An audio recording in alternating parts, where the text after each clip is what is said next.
right. Welcome, Sean, to the Leaders Who Care series. It's great to have you here, man. So good to be here. Thank you. We're going to prove that you really are a leader who cares, right? Let's try. No, I'm sure we will.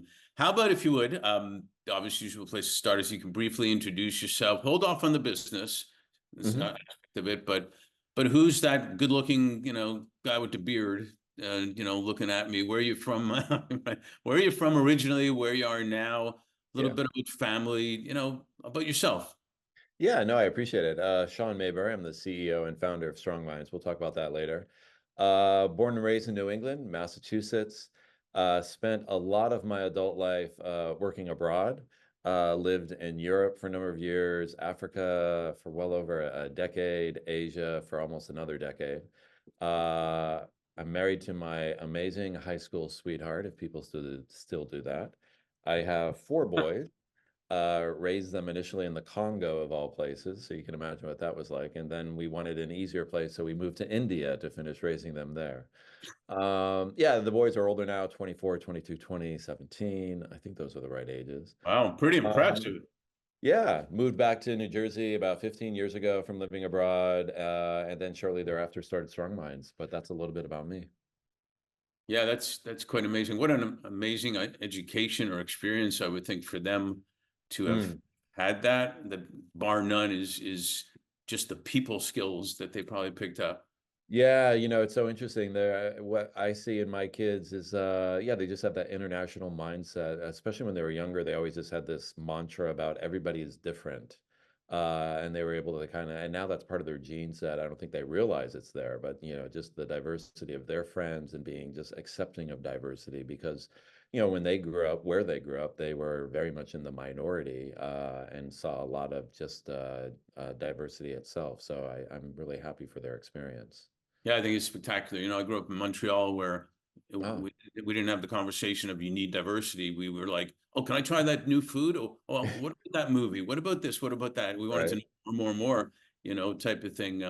It was almost like, the kid touching Obama, just, in his hair and everything and see what you feel like. Whatever. It's actually fantastic. Yeah. Just speaking of kids then, what were you like as a kid or a teenager? Were you like the organizer of special causes and lemonade stands, or did you watch movies, read, sports? Yeah, no, I was an active kid. I come from three boys, having four boys, that's in my DNA. For me as a kid, I was thinking about that comparing to today. I was the total, teen entrepreneur. My family and I lived on kind of a busy street in a small New England town. I was always selling something off the front yard, be it pumpkins that I had grown in the backyard. My father grew up on a farm, so got his green thumb.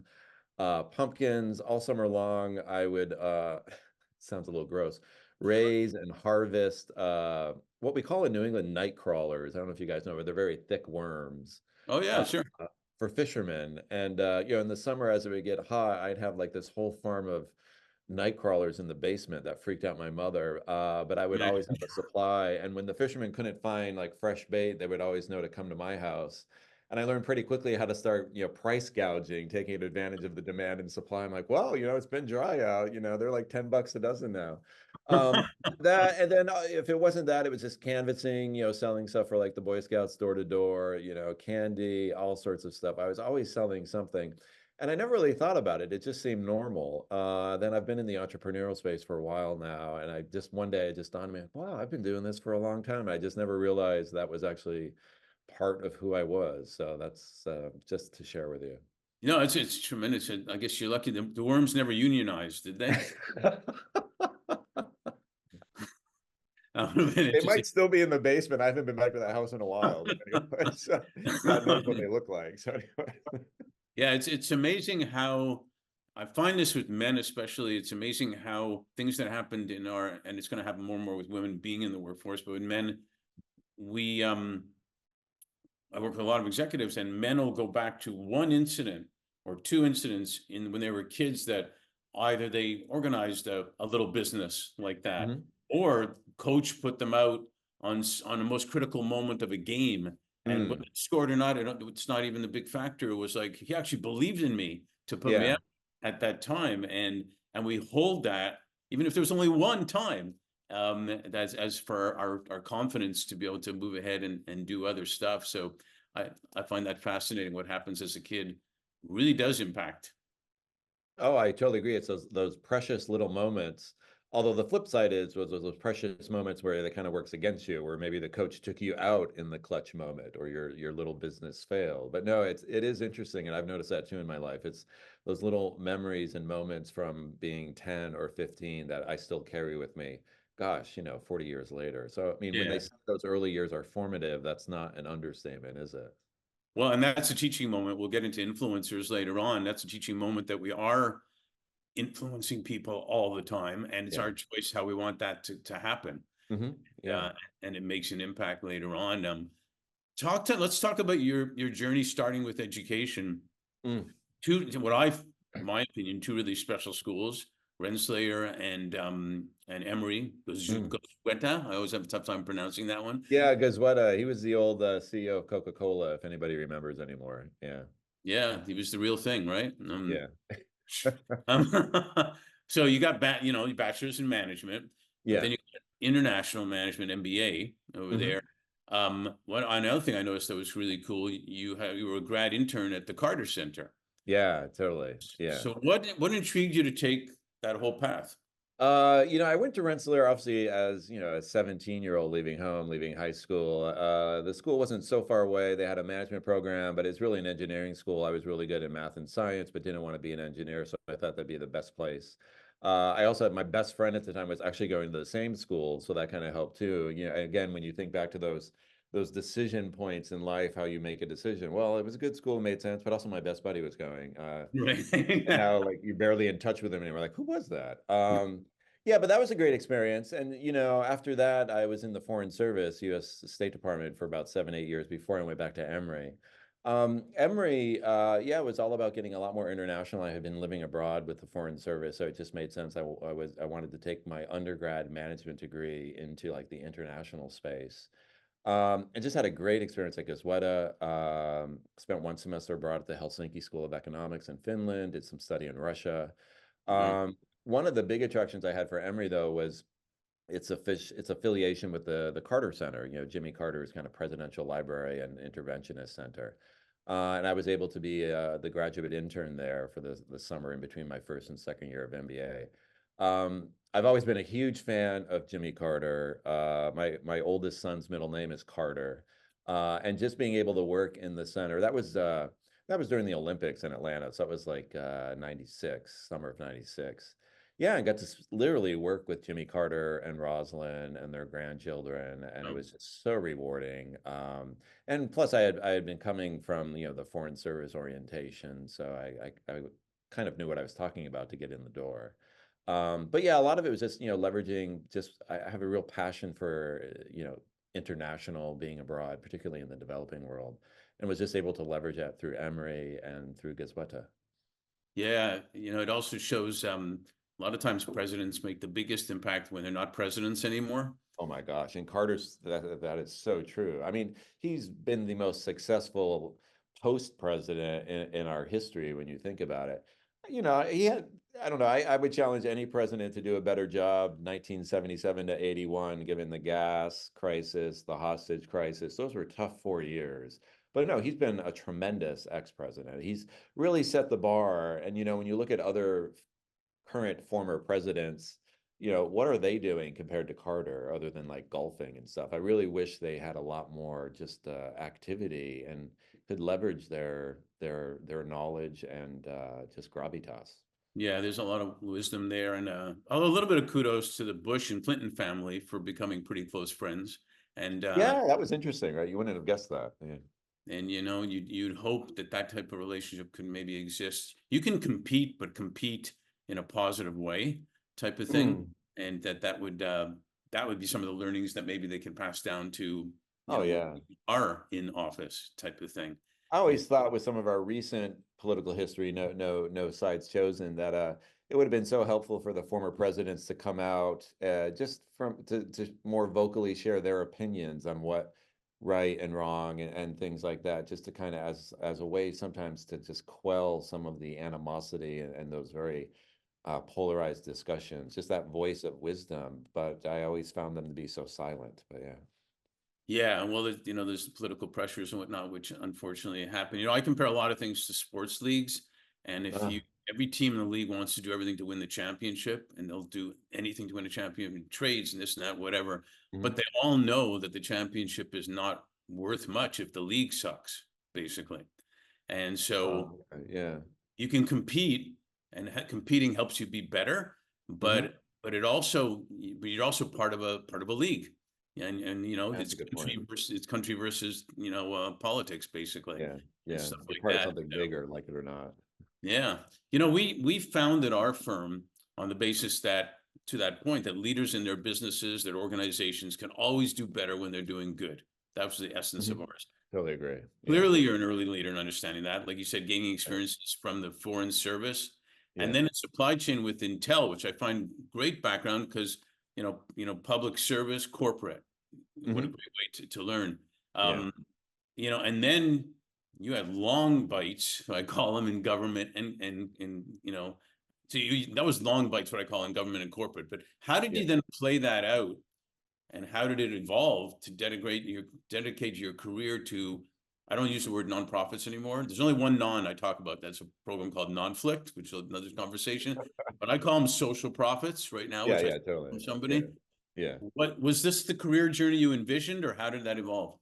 No, yeah, I wish I had a master plan looking back. Life is like that. You take some decisions, and then all of a sudden you realize all of those decisions, all of those experiences have just accumulated to put you in the right spot. And that's what brought me to really founding StrongMinds 11 years ago. But no, yeah, I had been in the foreign service about 8 years, had a great experience, was pushing 30, but just didn't want to be a government bureaucrat my whole life. Had a great experience, but I was like, okay, I'm not going to do this forever. Used Emory as kind of that pivot point and got into the corporate sector working at Intel. So did Intel for what, 5 or 6 years, both in Oregon and a couple years in the Philippines. One of my sons was born there too. And then after the end of that, really what it was my foreign service experience, being international, spending a lot of time with the foreign service in East Africa, in Kenya, and in Mogadishu, Somalia, particularly like during those Black Hawk Down days, those difficult times.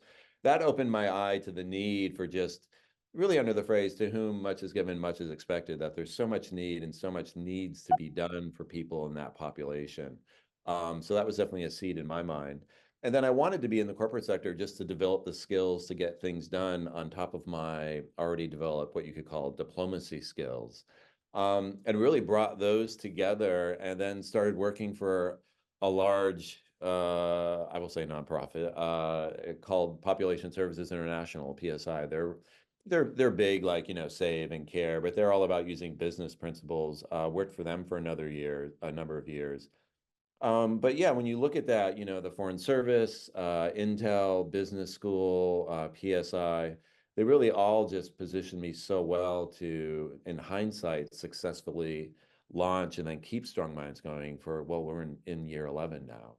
Yeah, so I wish I could say, oh, this was planned since I was 19. It wasn't at all. Well, But that we would just, have yeah, surprised me because it's not planned for most people, actually. exactly. Yeah. How did you get here? Well, life is just a lot of luck. You try to make some good decisions and that helps too. But it is a lot of luck. You just have to accept that. Yeah, I translate luck differently. It's about relationships that recognize maybe which paths are great to take at a certain time, type of thing. And Hmm. and the relationships are built, that maybe you want to look at luck, that those relationships are built to get to a certain point where you make a decision. Mm. But I understand obviously what you're saying about luck, but I don't think it's total luck. I think it's about both No, stuff. I hear you. I mean, there's that one phrase from somebody about luck. I don't know how happenstance luck is, but the person would say, the harder I work, the luckier I get. So that kind of comes Absolutely. around as well. Yeah. There is something to be said for that. We Yeah. talked, when you talk about your kids too, we talked about diversity and how important it is. We actually launched our firm on International Women's Day, and we do a lot of work I in love that. Yeah. diversity on every executive search we do, every impact project we do. It's all about diversity, and that means equal access to opportunity, healthcare, et cetera, et cetera. Hmm. Your career has you impacting on what I call people-centered healthcare. vision, Very true. poverty, the ones you were involved in. Hmm. Share how you approached those challenges, how you attracted partners who also actually cared and understood that that's also good for their organization economically to be Hmm. involved with what you were, the projects you were doing, the initiatives you were working on. Yeah, it's funny, like, obviously I've been at StrongMinds for 11 years, really just what we do is what we call is democratizing depression treatment. So getting it out now where we've reached 500,000 depression sufferers in Africa. Before that, for a few years, I was at another social enterprise called Vision Spring, which was all about getting eyeglasses out to the populations who need them. Eyeglasses have been around 600 years, but there's still, hundreds of millions of people who don't have access to them.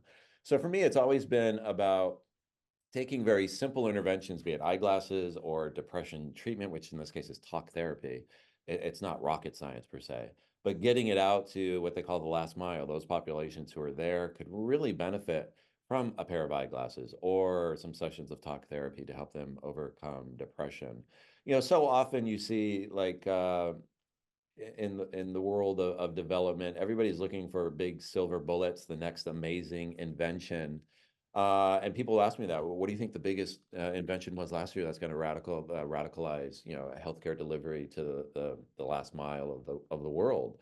My answer is really nothing. We're still working on the processes to get very old inventions out there. So, if you came up today with this amazing pill that solved illness X, that's great, but how are you going to get it out there to the middle of nowhere? Particularly like in this case, let's say the pill needs refrigeration and makes it a little more difficult.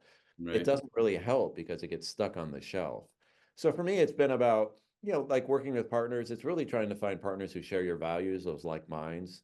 I think about on the strong mind side, focusing on depression, it depends how you define partners. We have partners on the ground who help us to implement and to deliver the treatment, but Mm-hmm. also our funding partners. I mean, we're Right. totally philanthropically funded, and that actually has been hard the whole 11 years to help funders, be it foundations or wealthy individuals, to really understand and value why mental health in Africa matters, and why treating depression is a very good return on investment to go back to the business side. And really, what it's taken us for 11 years is how do we change that message? How do we speak in terms of how the other people are thinking? How do we stay true to ourselves? We're not misrepresenting ourselves, but really talking in their terms, what's most important to them. And really, what that helped us understand is yes, we treat depression and we're very good at reducing it and helping people overcome their current episode and prevent future episodes. But we're also even better at talking to donors to help them understand when someone becomes what we call depression free, what else that means. They go back to work, their incomes rise, kids go back to school. And then that really appeals. There's a lot more funders interested in improving education and financial outcomes in the developing world than mental health. So it was really us figuring out how do we really talk to the donor in terms of what they're looking for, and how do we position ourselves. You could call it just very good marketing as well. But it really just requires a lot of flexibility, being nimble, really listening. If you think of the funder as a customer to their need and their wants, and how are you able to kind of repackage that service? So it takes a lot of just quick thinking. Yeah, and it also takes a lot of I think understand a lot of listening to what people need Mm, out there. We the call it lost art of listening. Yeah, yeah, we call it active listening. And in yeah. fact, I mentioned non-flick before. That's one of the big subjects Ah, is active listening. And it'd be interesting. Obviously we work a lot in talent and impact. And the mm, fourth industrial revolution has been talked about of being all about technology. AI has gone rampant, and that is something that's going to impact significantly a lot of different areas, especially healthcare and especially mental health, we think. mhm, mm, Um, but they also say the fifth industrial revolution is about humanity. And the whole point is the fourth is supposed to help the fifth. The fifth, humanity, isn't supposed to help the tech. mm, Tech is yeah. a resource Mhm. that should be focused on for enduring results. How have you found that the talent and tech evolving in your world, again, with AI coming on so strong, Mm, can have a positive impact, in what you do. And a quick example, because we've talked to a lot of healthcare companies that are obviously looking at AI, but in a way to prevent everything from burnout of nurses and doctors to knowledge literally around the world, including rural areas and other areas that maybe was never there before, to make an impact. Yeah, we're definitely watching this closely. You know, I think it's good for the listener to understand in Africa, you know, we treat the poorest of the poor in that last mile. Most people are living on $1 to $2 a day. Most, if not the huge majority of our customers, our clients, our patients, don't have smartphones. They certainly don't have laptops or access. So they're very, very much disconnected. That said, you know, our model is a very simple, we get together face to face and we do talk therapy in person. That said, we're super mindful and are really watching, you know, we know the technology will start to get to our customers. In a funny way, right? It's always forecasted, you know, 5 years from today, populations where we work in East and Southern Africa will have access to anticipated cheaper smartphones coming, say, out of India. But that timeline always gets, well, it's going to be another 5 years. And so we've been waiting a number of 5 years. It will come. And then the question is, okay, will you have Wi-Fi for it? You know, a smartphone without a Wi-Fi isn't so smart. But that said, we know it's going to be coming. So we're keeping our eye on that. Now, of course, there's tons of apps, AI-powered apps coming out of venture capital spaces for mental health. Some of them seem a little promising. But we're definitely looking for that. So when the day comes that some of our clients start to have access to this technology, then we can start to bring the apps in as well, in addition to our talk therapy groups, and just be mindful of them there. You know, during the pandemic for a couple of years when we couldn't meet in person, you know, we flipped over to teletherapy. We were using WhatsApp chatbots, and that was all very helpful for us during that time. The problem, though, was we started gravitating towards middle and upper class populations in Africa because they were the only ones that had the technology. So ultimately, we stopped doing that once the pandemic started because it wasn't allowing us to be true to our mission, which is to help those the most in need. But all great experiences, you know, also inside StrongMinds, when you think about it, 500,000 people treated. We have probably more complete cycle depression data, complete cycle being beginning and ending of someone's case. We have more such data probably than any other organization on the planet, when you think about 500,000 people that we've treated. And so for us, it's about using the technology and beginning to work using AI to continue to mine that information over 11 years. You know, what kind of connections are in that data that we don't even realize is there, in terms of really doing deep dives on data analysis. And then in the future, not even knowing where AI will drive us, but just being very open and flexible and making sure it does have, quote unquote, a seat at the table. Yeah, and there's so many opportunities there too. For example, we know a strategic client of ours is called AMP Global, and they discover undiscovered hip hop artists. But they're using it to minimize the digital divide by getting more people to have access on the internet to hear their music and stuff. Oh, okay. Yeah, I love And that. Yeah. so it's an interesting way of potentially looking for funding with maybe companies and organizations that want to fund getting them access so that this could support the personal type of interaction that's needed also, Yeah. you know, with the last mile. And happens a Yeah. lot in disaster relief too, where which ones are the organizations that can get to the last mile, not just the main center, but the last mile of people. Right. So having a combination of using tech for the mission, basically, not necessarily the you know, just for people that have access, you know, type of thing. Right. What's your, you know, share with us a little bit, a couple more questions, because you know we say in LA that you gotta keep them wanting more so you can do a sequel. I guess that's where we're going here.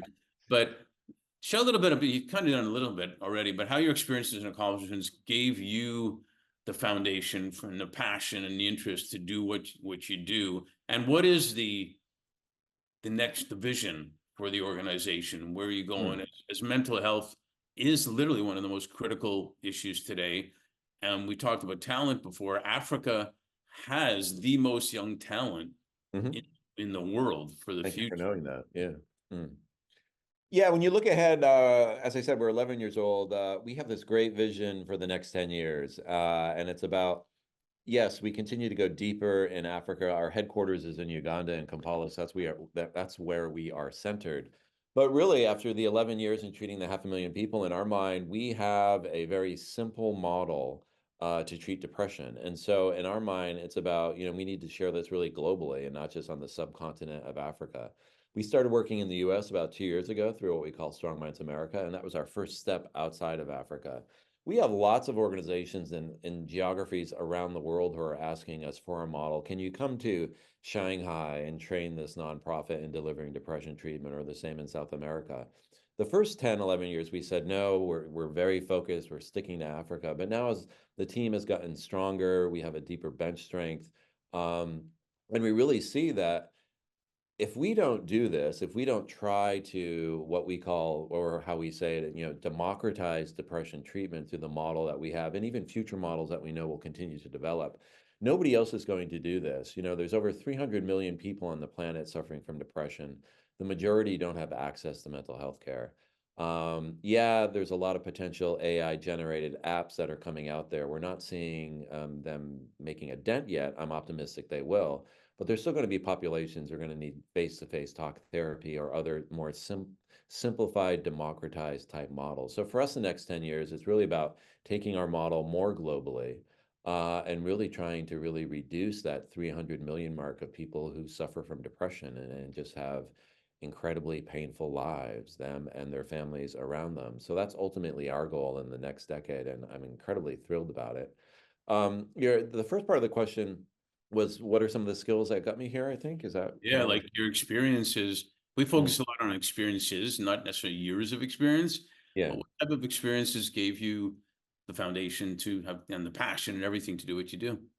Yeah, one of the biggest, well, really, they're sprinkled everywhere. From my foreign service days, just really developing that respect and understanding the difference in cultures, never judging a culture, just understanding it's different and trying to understand it, which has allowed me, I think, to be successful in all of the countries that I've worked. Even now, when I go from different African countries, I'll go on a typical business trip. I'll be in London at a very wealthy person's house asking for $1 million gift. And then 24 hours later, I'm literally in the slum of Lusaka, sitting Yeah. with people who are really suffering from depression. And I feel like I can interact and be successful in both of those settings almost without thinking about it. On the Intel side, that gave me just that bottom line focus, that very aggressive management style, data focus, results oriented, that we've really infused in the values of Strong Minds, which I notice are actually hanging behind my head, and that's just coincidence.